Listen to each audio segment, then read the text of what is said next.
eye down to the skin. So I already have it secured in two spots, but I do just go through the eye, but I don't sew the eye actually down to the skin because I don't think I need three securing points. And then you cut it. Okay.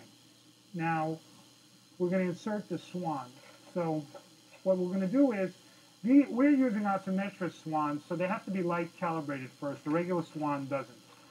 So what we'll do is the perfusionists are going to connect it up. So what we do is we open it, and what we'll do is we'll throw off the end that they need. And basically what will happen is everything to my right will be, quote, contaminated, but everything to the left won't be. So they'll touch that end, and we'll do the light cal. Now, if you have a regular swan, you don't have to do this phase. You just can pull it out.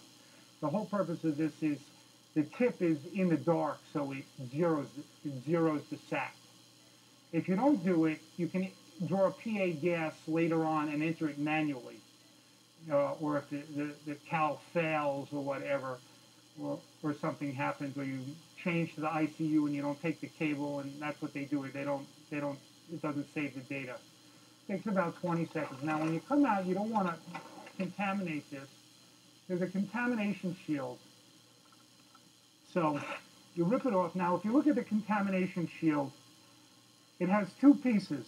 There's one piece, this little T groove goes and it fits to there's a little nub here on the catheter, and that locks it. And it also has a proximal, two other pieces where you can lock the swan so it doesn't move on the swan. So first of all, you want to put it in and make sure you put it in this way, not this way. And don't open the bag. You just put it through, and then when you get there, you don't want to contaminate it. You pull it all up.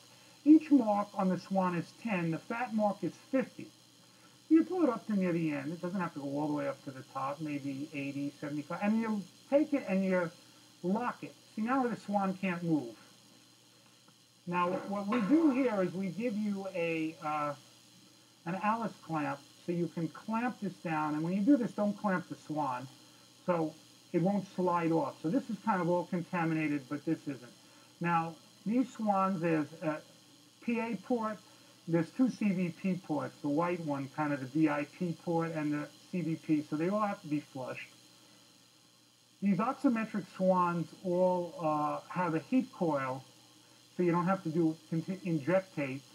And what it does is it obscures the 20 mark. The 20 mark, if you look closely, you can see it, but it's in this coil. This is the heat generating coil. And you check the balloon. You want to make sure that the balloon, A, comes up, B, that it doesn't inflate eccentrically, that it covers the tip. So it seems like it works. So you put it in, you hold your hand here, and you kind of maybe try to get the natural curve of the heart. And before you put up the balloon, you go in about 20 centimeters, and you should be in the right atrium. And we're going to, of course, use the EKG, monitor to look at the waveform. So in, balloon up.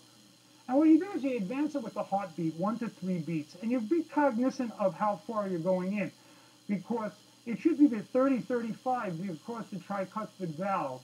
Otherwise, you can get a loop, and when you get a loop, you can get a knot, and it's happened to me a few times. So you gotta, be careful.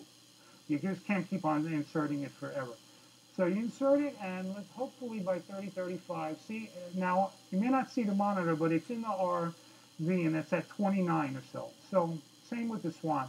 Keep going. Now, sometimes here you get a little ectopy, and usually you can work your way through it.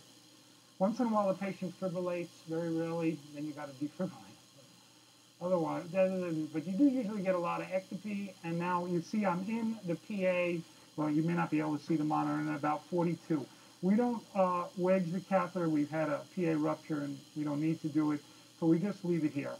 At this point, balloon down, you move the bag, the contamination shield, and move it so that the excess is all the way down, close to the body. This way, later on, and we don't lock it, because what we like to do when they manipulate the heart, the swan can move. So before we go on bypass, we pull it back. Now, again, so we're not going to lock it with the locking, but the distal part has that little key piece that goes in the nub, and you tighten it. And now, if the shield is locked on, but it's not locked, the swan can still move.